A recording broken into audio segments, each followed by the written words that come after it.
Hi friend, সবাই কেমন আছো?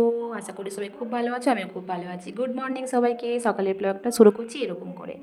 আজকে আমি সকাল সকাল স্নান সেরে নিয়েছি। আজকে আমার শ্বশুর মশাইয়ের মৃত্যুবার্ষিকী, তার জন্য সকাল সকাল স্নান সেরে সমস্ত ঠাকুরকে পুজো করে শ্বশুর মশাইকে ভালোভাবে ধূপ দিয়ে মিষ্টি জল খাইয়ে নিয়ে নিত্য পূজা সেরে নিয়ে আমি আজকে রেডি হব, কারণ আজকে আমি যাব আমার বাপের বাড়ি। খুব মজা হবে। ও ছেলের স্কুলে ছুটি হয়ে গেছে গরমের, অনেকদিন ধরে যাবো যাবো ভাবছি, তাই ভাবলাম ঘুরে আসি কদিনের জন্য। তো এই দেখুন আমি রেডি হয়ে গেছি। এবার আমি টোটোতে চেপে গেছি, সঙ্গে আমার হাজব্যান্ড, আমার ছেলে, আমার বোনেরও স্কুলে ছুটি হয়ে গেছে গরমের।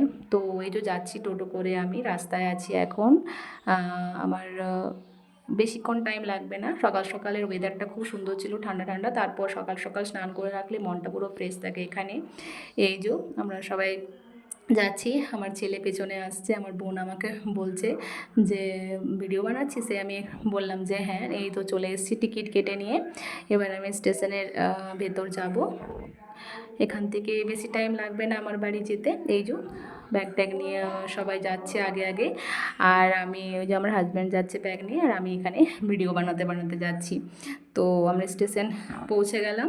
স্টেশন পৌঁছে নিয়ে একটুক্ষণ বসেছিলাম। ট্রেনের টাইম ছিল একটু দেরিতে, তো ভেবেছিলাম প্রথমে ট্রেনে যাব না, কিন্তু ট্রেনটা খুব ভিড় হয়। তারপরে এই যে বোন আমার হাই করছে, তো বলছে আমাকে ভিডিওতে আনিস না। আমি বললাম না না, আয় কিছু হবে না। ওর একটু লজ্জা লজ্জা লাগে। তো এই যে দুজনে মিলে একটু ভিডিও করলাম, ফটোশ্যুট করলাম।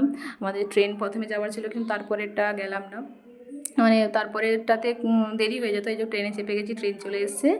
প্রথমে ট্রেনে চেপে গেছি, আজকে অতটা ভিড় ছিল না। এই যে স্টেশন সব পার করছি। আমার বাপের বাড়ি বেশি দূরে নয়, 1.5 ঘন্টা লাগে আমার যেতে। তো আমার ট্রেনে জার্নি করতে খুব খুব ভালো লাগে। আপনাদের কার কার ট্রেনে জার্নি করতে ভালো লাগে অবশ্যই কমেন্ট বক্সে লিখে জানাবেন। এই যে আমি এবার নেমে গেছি, আমার বাপের বাড়ি যাওয়ার জন্য রেডি। অটোতে চেপে গেছি। আপনারা সবাই ভালো থাকবেন। আবার আসবো কোনো একটা নতুন ব্লগ নিয়ে। ততক্ষণ পর্যন্ত টাটা।